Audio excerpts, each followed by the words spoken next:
예, 냉방병이라는 것은 실내외에 온도 차이가 크게 나타나는 데 반해서 우리 몸이, 우리 신체가 거기에 적응하지 못해서 나타나는 여러 가지 증상들을 말하죠. 따라서 예방하기 위해서는 우선 실내외 온도 차이를 크게 하지 않도록 유지하는 게 중요합니다. 적게는 4도, 많이 차이 나도 한 6도 이내로는 실내외 온도 차이를 유지해 주시는 것이 큰 도움이 되겠고요. 또 그것 외에도 실내 환기도 중요합니다. 꽉 막힌 실내 공기는 더 증상을 악화시킬 수 있습니다.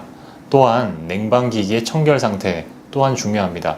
거기 곰팡이가 있다든지 먼지가 많게 되면 당연히 호흡기 증상을 쉽게 더 일으킬 수 있겠죠.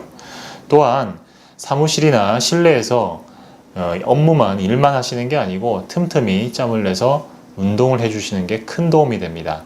예를 들면 실내에서 공간이 되신다면 푸시업, 발굽혀펴기를 해주시고요.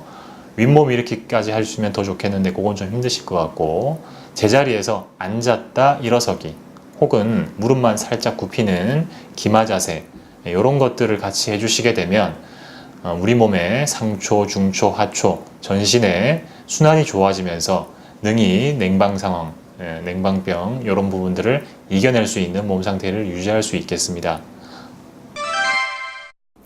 네, 박사님 말씀처럼 적정 실내 온도를 유지하는 것이 무엇보다 중요할 것 같은데요. 또 그에 못지않게 환기도 자주 해주는 것 또한 냉방병을 예방할 수 있다고 하니 꼭 유념하셔서 건강한 여름 나셨으면 좋겠습니다. 앞서 말씀드린 냉방병 예방 수칙 외에도 이 냉방병은 음식으로도 예방할 수 있다고 하는데요. 그렇다면 냉방병 예방에 좋은 음식과 또 차는 어떤 것들이 있을까요? 박사님 알려주시죠. 예, 냉방병이라는 것이 실내외의 온도 차이 혹은 실내 공기의 밀폐된 공기의 오염, 이런 부분에 우리 몸이 적응하지 못해서 이겨내지 못해서 발생하는 증상입니다. 따라서 평소에 이런 부분에 대해서 충분히 이겨낼 수 있도록 몸의 순환이 좋고 면역력이 높아질 수 있도록 그렇게 이제 음식과 드시고 관리하시면 많은 부분 예방이 될 수 있는데요. 예를 들면 혈액순환이 잘 되고 그 다음에 면역력도 높일 수 있는 그런 음식을 드셔야 됩니다. 그런 음식에 해당하는 것이 돼지고기, 오리고기, 토마토 이런 부분들인데요. 예를 들면 오리고기, 돼지고기를 한 번에 많이 먹는 게 아닙니다. 몇 끼 적절히 나눠서 성인 남자 기준으로 한 끼 한 100g 정도, 삼겹살로 따지면 긴 줄로 한 줄 정도 되는데요. 그 정도 양을 몇 끼 먹어주시면 혹은 힘들다면 아침, 저녁이라도 꼭 드셔주시면 그런 부분에 있어서 몸의 건강에 있어서 많은 도움이 되고요. 두 번째는 토마토입니다. 토마토 보통 드시라 그러면 생토마토를 또 즐겨 드시는 분이 있는데 생토마토 드시는 건 50점밖에 안 됩니다. 살짝 익혀서 드시면 한 70점 됩니다. 100점짜리로 드시려면 토마토를 살짝 익힌 다음에 그 껍질을 벗겨냅니다. 그리고 냉장 보관해서 시원하게 뒀다가 꺼내서 올리브오일 한 숟갈, 그 다음에 흰설탕 적정량 이렇게 넣어서 그 토마토를 드셔주시면 그게 100점짜리 토마토가 됩니다.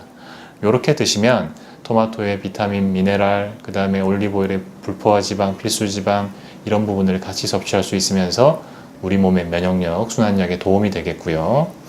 더불어서 차 종류 여쭤보셨는데 차는 진하게 달이는 게 별로 안 좋습니다. 그래서 끓는 물, 뜨거운 물에 한 10초 정도만 티백을 담궜다가 꺼내서 드시는 게 좋겠고요.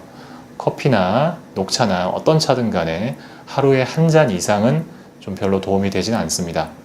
그리고 물을 좀 많이 드셔야 됩니다.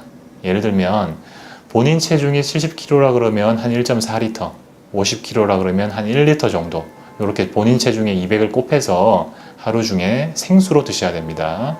보리차나 뭐 다른 차로 안 됩니다. 그렇게 드시면 되고요. 또 물을 드실 때 찬물이나 혹은 뜨거운 물보다는 중간 좀 섞어서 주는 게 좋습니다. 섞을 때도 찬물을 나중에 붓습니다. 즉 뜨거운 물을 먼저 붓고 찬물을 그 위에 부어주게 되면 물의 대류 현상에 의해서 순환이 되면서 좀 더 우리 몸의 순환을 도와줄 수 있는 그런 물의 음용법이 되겠습니다. 네, 그렇군요. 이 냉방병 예방엔 돼지고기, 오리고기, 토마토가 좋다고 하니 냉방병 때문에 고생하시는 분들 이 세 가지 식재료로 만든 음식 많이 드셔서 냉방병을 이겨내시길 바라겠습니다. 그럼 여기서 이 냉방병에 걸렸을 때 치료 방법에는 어떠한 것들이 있을까요? 굉장히 궁금해지는데요. 박사님의 답변 들어보겠습니다. 예, 냉방병의 증상을 보게 되면요, 감기 증상하고 매우 유사합니다. 그래서 호흡기 증상이 잘 나타나게 되고요. 그 다음에 몸이 피로해지고 나른해지고 이런 권태 증상이 나타나게 되고요. 또 소화기 증상, 소화가 잘 안 되고 더부룩하고 식욕이 떨어지게 되는 그런 증상이 쉽게 나타날 수 있습니다. 그 외에도 다양하게 나타날 수 있습니다. 예를 들면 여성분들 뭐 생리증후군 이런 부분도 나타날 수 있게 되고요. 그런데 이런 증상들은 모두 뭐냐면 내 몸의 순환력이 떨어졌을 때 나타납니다.